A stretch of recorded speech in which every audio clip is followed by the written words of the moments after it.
అందరి వాడు కొందరి వాడు కాదు, అతన్ని అందరూ ఆదరించేవాళ్ళు. ఎందుకంటే సార్ కొంతమంది ఎలాగో సహజంగా ఎక్కడ 100% అనే వ్యక్తులు ఎవరిని మెచ్చుకోరు, ఎక్కడైనా ఉంటది అని ఉన్నా లేకుండా ఎందుకంటే ఒక పెద్ద కార్యక్రమం కాబట్టి 50 కోట్ల ప్రాజెక్టు కాబట్టి ఆ ప్రాజెక్టు గురించి 2 సంవత్సరాలు అతని కాలం ఇచ్చి 2 సంవత్సరాలు కంప్లీట్ చేయాలని అప్ టు డేట్ ఇచ్చుకుంటూ 3 నెలలకు ఒకసారి మీటింగ్ పెట్టుకుంటూ దాన్ని సంపూర్ణంగా దిగ్విజయంగా పూర్తి చేసుకోవాలని కోరుకుంటున్నాను.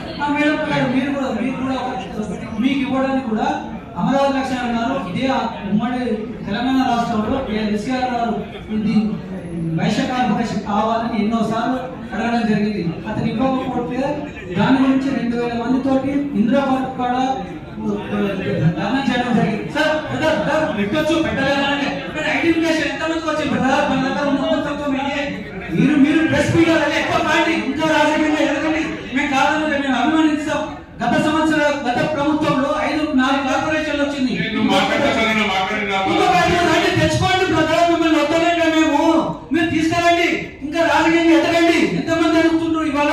ఒకటే ఆ కార్పొరేషన్ వచ్చింది, ఇంకొక 4 కార్పొరేషన్లు పోరాటం చేయండి, పటిమ పెంచుకోండి, రాజకీయంగా ఎదగండి.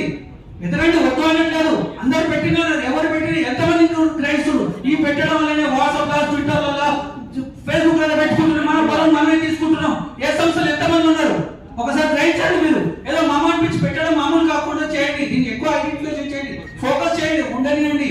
ఎందుకంటే ఎన్ని 34 కార్పొరేషన్ చేస్తే ఒకటే కులానికి ఇచ్చిన కార్పొరేషన్ ఒక ఆదివాసీ మాసలకి ఇచ్చారు, వైశ్య సోదరులకి ఇచ్చిండ్రు. అలాంటి రెడ్డి కార్పొరేషన్ ఇంకేం లేదు, కార్పొరేషన్ ఎస్సీ ఎస్టీ బీసీ ఉన్నది, ఖాళీ అగ్రవర్ణాలలో ఒక వైశ్యగా ఇచ్చిండ్రు.